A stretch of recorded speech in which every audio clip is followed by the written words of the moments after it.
was growing up, you didn't have online. There's so many ways to make money today. It's unbelievable. It's amazing how much opportunity. It's not even that crazy to do that. It's just a math class, right? So let's say I want to do 876. Yeah. And I'm broke, and I don't know anything. I'm starting for zero, which is fine. It don't matter that you're broke, as long as you hadn't quit. So like you can't break me. That means I can take a lot of risk because I'm not worried about going broke because I can't be broken. I have my spirituality, I have my creativity, I have my persistence, I got courage. Like there ain't no breaking me, man. Shit, I'm a dangerous man. I'm a dangerous beast. Come on. Okay. So 876. And I know strategy, right? Yeah. So if I take 876,000 divided by 365 days, I need to make $2,400 a day. Yeah. Divided by 24 hours, $100 an hour. And I'm gold. Yeah. I'm in the top 1% club. So I just broke it down. If I break that down by the minute, I need to make $1.67 a minute. $1 a minute. Now I start backing into it. I'm like, okay, I can't just do that. Okay, this is a $70,000 a year job. I only got 800 grand to work out now. Now I start working out. What could I do? See, but in school they don't teach you that. They teach you, hey, you need to learn a skill. I don't need a skill, bro. I need money. Yeah. I want to get tied in with the bank. Come on. How do I do that? Well, I need people skills. I know that. I need to learn how to market. I need to learn how to monetize. I need to learn how to convert people. I need to learn how to follow up. I need to be persistent. Like those are the things that we're going to be showing people next week that you can add. But the first most important thing is the target. Okay, and how do you determine what that next financial goal is? I don't determine. Like I just say, okay, $100 billion. I write that down. That was my morning target. But is that just a gut feeling of bang, that's what I want to have? That's my next target. It's a target. It's like, bang, I want to go there. It's like picking a vacation. I don't know how to get there. I don't know what car I'm going to get. I don't even know what's over there. Dubai. Okay, let's put Dubai on there. Like, I don't even know why I want a helicopter. I've done all this. I did this. I've done this for 30 years. Every single thing. Like, if you go back and read the 10X rule, I'm writing my goals in that book. Every single thing that I said I would accomplish in that book, I exceeded 10 times. Like these goals, all your goals, first of all, people aren't writing them down. And number two, when you're writing them down, you're writing them too small. You will achieve more than you ever thought you could achieve. So what would it take? I would have to have a target. Whatever the target is, 40 million. If somebody's like, I want to be a millionaire, boom, get a target. Number one, real target. Two, do math on it. How many different ways could I do that? So there's got to be a math path, a math way, not a pathway, but a math way, right? I could do one deal, 40 billion. I could do 5 deals at 8 billion. I could do 40 $1 billion deals. That's a little harder. I got to do 40 deals, right? It's easier actually to do fewer deals. 3, who do I need to meet? Who, not what. Not what do I need to do? Who do I need to meet to serve me up that $40 billion deal? Because there's going to be a person, and that's the thing that people miss. It's always a who, it's not a what. That's not a... Now, what do I need to learn? I don't need to learn. What do I need to manufacture? Okay, I didn't start a health company. I bought one. I didn't start a HVAC company. We basically, HVAC is a massive growing business right now, okay? Huge. So heaters, air conditions. So we're incubating a bunch of them. And we'll probably take those public. You're buying them. Yeah, exactly. Yeah. We're bringing them in. We're managing them. I'll help market for them. Interesting. But I didn't start one. I'm watching what Warren does. Warren didn't start a company. Elon did not start Tesla. Really? No. So he bought a technology. Bill Gates did not start Microsoft. He did not write the code. He bought it. And then he marketed it. Buy, then build. Yeah, buy it and then build it. Don't start it from scratch. How many guys you know, I'm going to start my own business? Well, most of them fail. Yeah, exactly. And there's 32 million small businesses in America. Nobody's saying, I need another small business. I've learned a lot by watching you with money too, by the way. Yeah?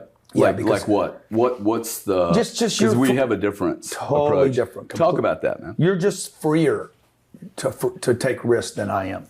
I'm not, I have been, all my investments are in real estate that's very stable, almost zero risk over long periods of time.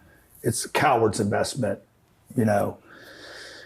And so I saved a lot of money, the first 20 years I was in business, I would literally put none of it at risk because I should be way better off than I am. if I would have taken more risk. Yeah. I would be 10 times financially better off than I am today. But I didn't because of some of those lessons I learned. And so what's the difference? How do you see me? Because I don't always see me the same way as other people. You're less connected to money as a source of security. You know, I see it as a thing of security. You are willing to risk it, I think, because of your corporate experience and how money is done on a corporate level. You know, I've never worked for a company that had, how much money did Clearinghouse have? 30 billion. Yeah. But it started with nothing. I mean, I understand, but they raised money from the capital markets. And I never had access to any of that. You had access to the whole world. I didn't. You had experience traveling around the world. You moved to Corpus Christi and then to the UK. All those were expansion moves for you that I didn't have. I wasn't on a plane until I was 28 years old. Yeah. Didn't travel till I was 30, 31 on a regular basis. And you were already all around the world, dude. So you had a lot more expansion kind of experiences that I didn't have. Yeah, and I think you take risks bigger. You're willing to take risks more than I am. My goals are going to lead me to my talent. Okay. Talented people the most talented do not win this game. If I could own a football team, I don't need to throw a football or kick one.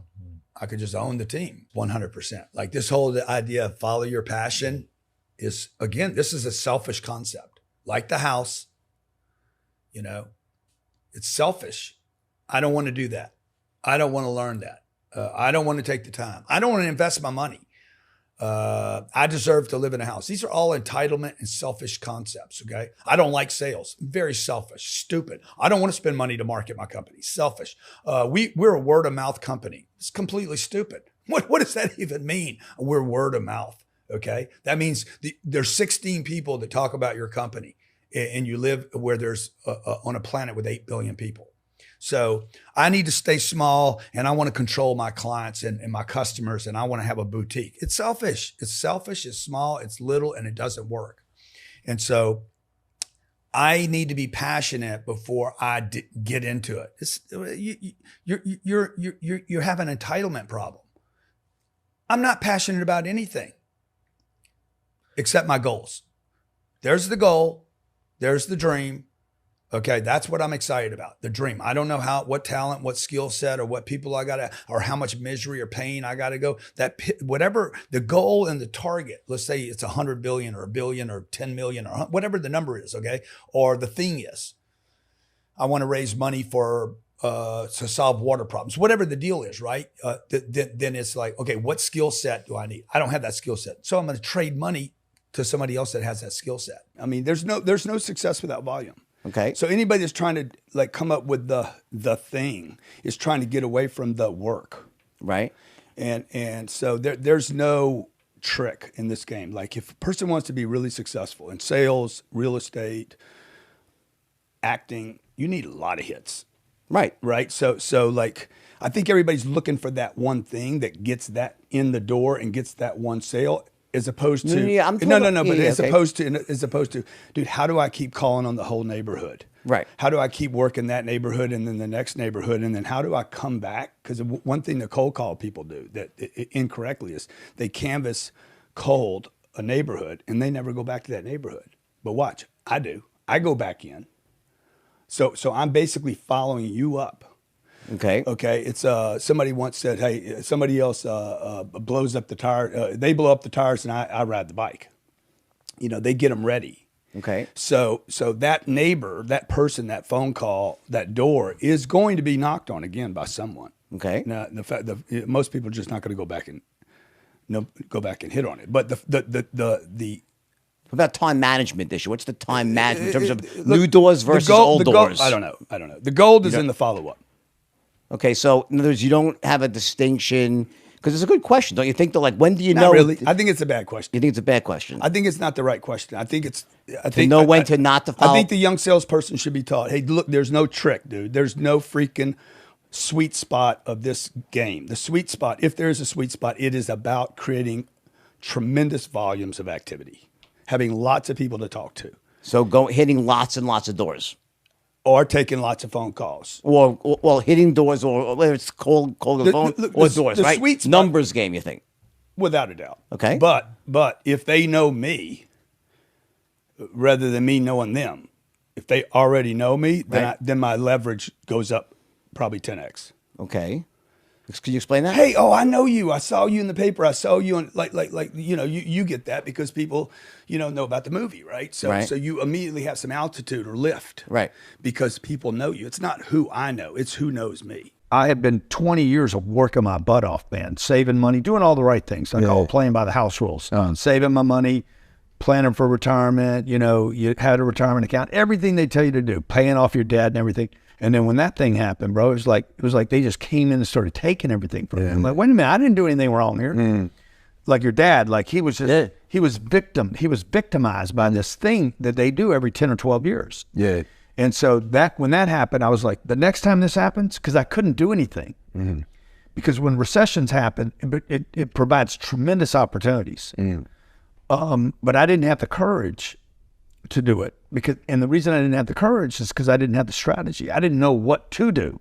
And when you don't know what to do, bro, you're like, yeah, you just out there's there. nothing I could do. Yeah. So, and this is how most people live every day, unfortunately. Right. And so I told my wife in 2008, that's 14 years ago, 12 years ago, whatever the number is. Yeah. And I said, man, next time this happens, I'm going to be ready. Yeah. This time I'm ready.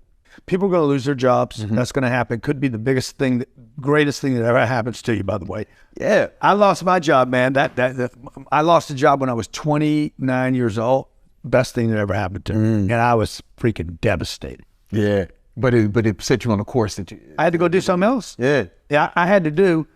I wanted to quit the job, true. Right. I've been wanting to quit the job for a long time, and a guy one day just out of nowhere said, hey, mind your own business. I got pissed off. I left. I don't know if I quit or he fired me, but that became the start of me becoming my own person. Anybody that set their sights on you would be thinking too small. They'd be thinking too small. 100%. They should have gone to, I want to be Oprah, but they said, I can be Lewis. Okay. Lewis is achievable for me. You pick the fruit off the tree you can see. We for whatever reason, my regret is that I didn't say, bro, I'm going to go to the top of the tree. In fact, I'm going to own the whole orchard. Wow. Or even the entire forest. And I'm going to really make a difference. I'm going to be that Rockefeller, J.P. Morgan. I'm going to be legacy, 300, 400 years of dynasty kind of legacy thinking. That's the biggest regret of my life. Really? Yeah, because I know I could have done it. A lot of times I hear people tell me, man, money's not everything. Money's not everything, man. Like I kind of know what you're going to say, but I want to hear you say it's not everything. 100% is not everything, but it buys everything. Exactly. There's nothing it doesn't buy. Come on.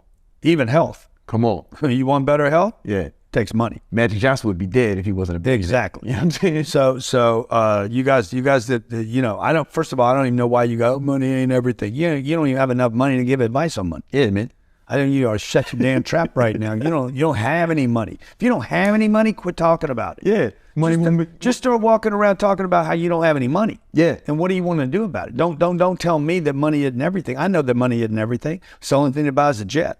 Come on, man. It's the only thing that pays for my kids' clothes. Let's go. It's the only thing that'll take care of, put us on a trip if we want to go someplace. Yeah. It's the only thing that buys advertising on Google or Facebook. They don't take freaking biceps. Yeah. My son can't eat happiness. Exactly. You know what I'm saying? Exactly. Everybody's like, oh, money won't make you happy. I'm not looking for happy. Yeah. I'm looking for some money right now so I can create some wealth, I can own some property. So one day I don't have to work so much because money's coming in because of the assets I own. And then I can go worry about being happy. And you need to get around people that have stuff that you don't have and that have done stuff you haven't done. And have dreams. You need to get around people that have inflated dreams and dreams that your neighborhood can't think with and your community doesn't even, like you're like, I want to get a boat. Okay, well you before you decide on a boat, you might want to go see somebody who's got a 300-foot yacht because it might change the things that you're thinking about. And before you say, hey, I want to buy a Lamborghini, you should go visit a Lamborghini car dealer and talk to him about owning a Lamborghini dealership rather than owning a Lamborghini. So, because I believe that anybody can do this stuff. I agree. I think it starts with the think, We're limited in our thinking because we're middle class. Most of us are brought up poor middle class, and we're limited by the examples that we're raised by. This is a problem too, because we take advice from everyone. That's a big mistake that I made as a young man. I would take advice from anyone. Like, I was so hungry. And I think this is more your audience than the lazy person. I know we put a lot of attention on people that don't follow up, but I think a bigger problem is you guys take advice from everybody. You watch their clip, you take their advice, and then you go listen to Dave Ramsey, and then you move to Boo Boo, and then you go over here to Jim. And by the time you're done, the reason you don't do anything, I actually don't believe in laziness. I believe laziness is caused because of confusion. People don't do anything because they're go left, go right, go straight. At that point, I'm like, the best thing to do is stop because I don't know where I'm going. So that's why I tell you, man, the thing that's really helped me is I'll take one guy and study his entire life.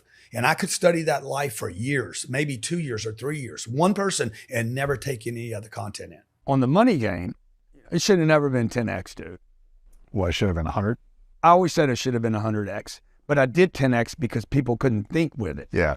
So, but really, you know, I was thinking too small back then. Really? I'm still thinking too small. I'm telling you. Yeah. I'm just telling you.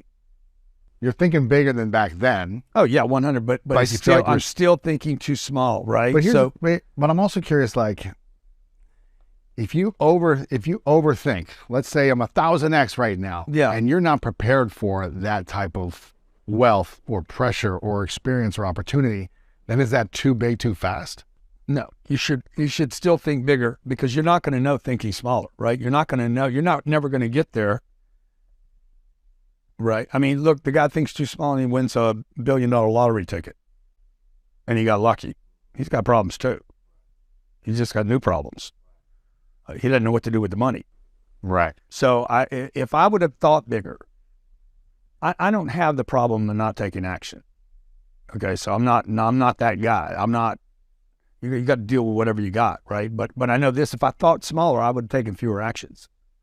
When you start thinking really big, you have to. If you're going to go get this thing, if you're serious about whatever that thing is, I thought here because I was thinking, oh yeah, that's achievable. But how can a child, a 3-year-old, think that they can pick up 100 pounds or ride a big horse? They can't. It's like not achievable until daddy picks him up, puts him on it, and he's like, oh, I can ride a horse. You know, I can ride it. But when he's looking up, he's like, I can't do that. Yeah. Right? So when you're looking you don't have anything and you're just hungry, it's hard to dream, man. Yeah.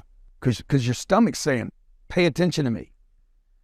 Or pay attention to my kids or shoes or whatever your crunch is. Oh, inflation, cost of bananas. This is a fear cycle, man. This is like it's them marketing fear to us to stay small, so we become consumers, not doers.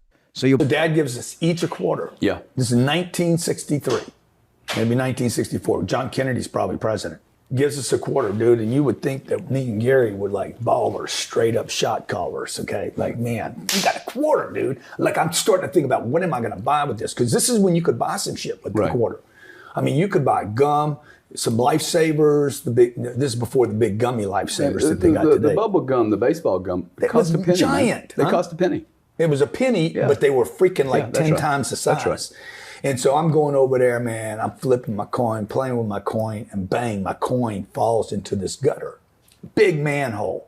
This is the old manholes they'd have like a 12-inch space between the grates where your ankle could actually fall through it. Like, these were not safe to walk on, okay?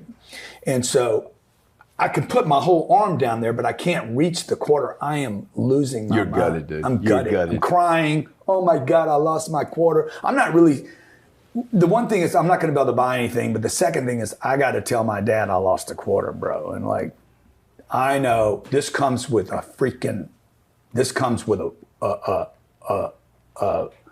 physical punishment. Oh, you think he's going to hit you? 100%. For losing a quarter? I know for sure. You think this? I'm going to get my ass whooped because he's going to teach me a lesson.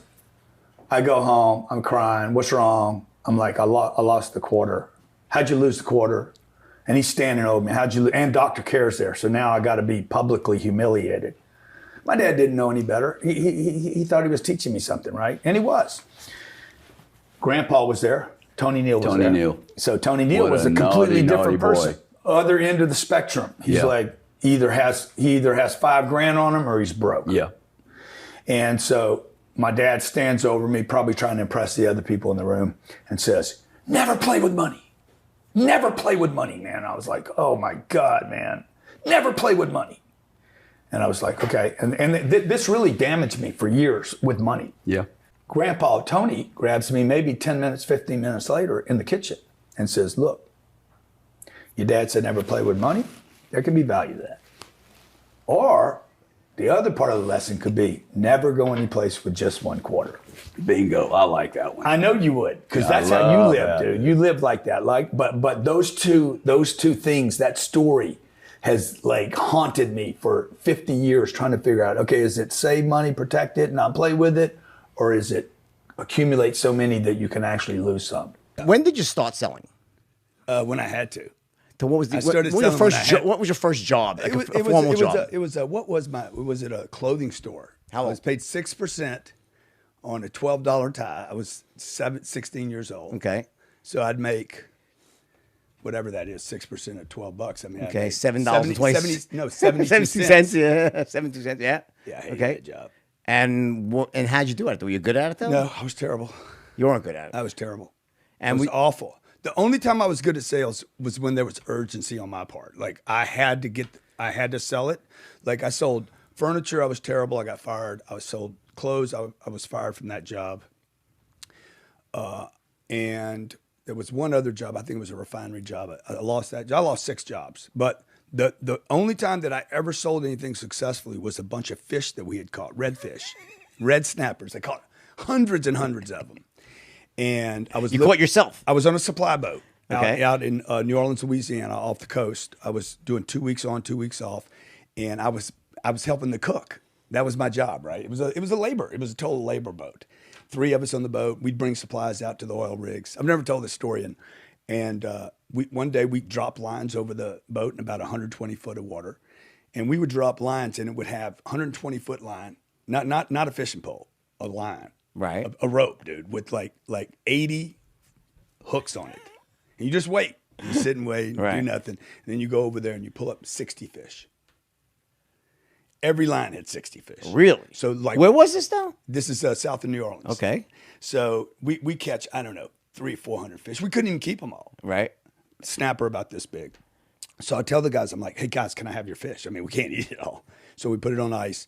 And on the way home, when we came in like 8 days later, I stopped door to door. This is how I started my career. Door to door, I was selling fish. To homes? To restaurants. To businesses. To State Farm agents. Hey guys, I got some fish. It's fresh as shit right here. You know, I did the same job, by the way, but with boxes of frozen steak and meat and fish. Well, I didn't have enough ice. I didn't plan, or I didn't know what I was doing, so the fish was going bad. Got it. And I'm like, I have to sell this shit. Right.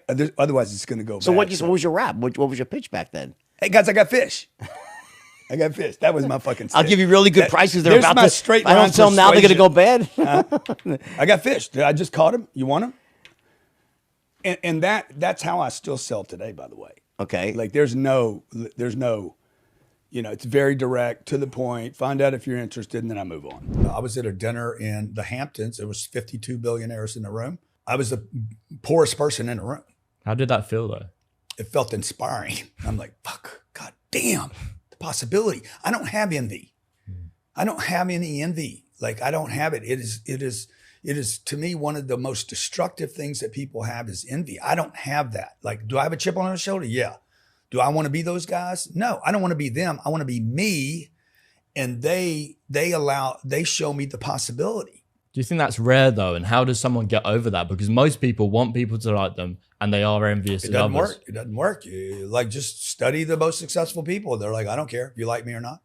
I like me. I have to like me. I have to know the truth for me. I got to know what my path is. I know what my goals and dreams are. The teacher in the classroom doesn't. Oh, you're thinking too big. My mom, I wanted to start a real estate business when I was 31 years old. Called my mom up. She's my best friend. I said, Mom, I'm going to start a real estate business. You don't want to do that, son. That's going to be a bunch of problems. That was $4 billion she would almost talk me out of. I'm like, are you crazy? What's wrong with you? Stay in your lane, mama. Love me, support me, feed me. You make great apple pie. Do not give me financial advice.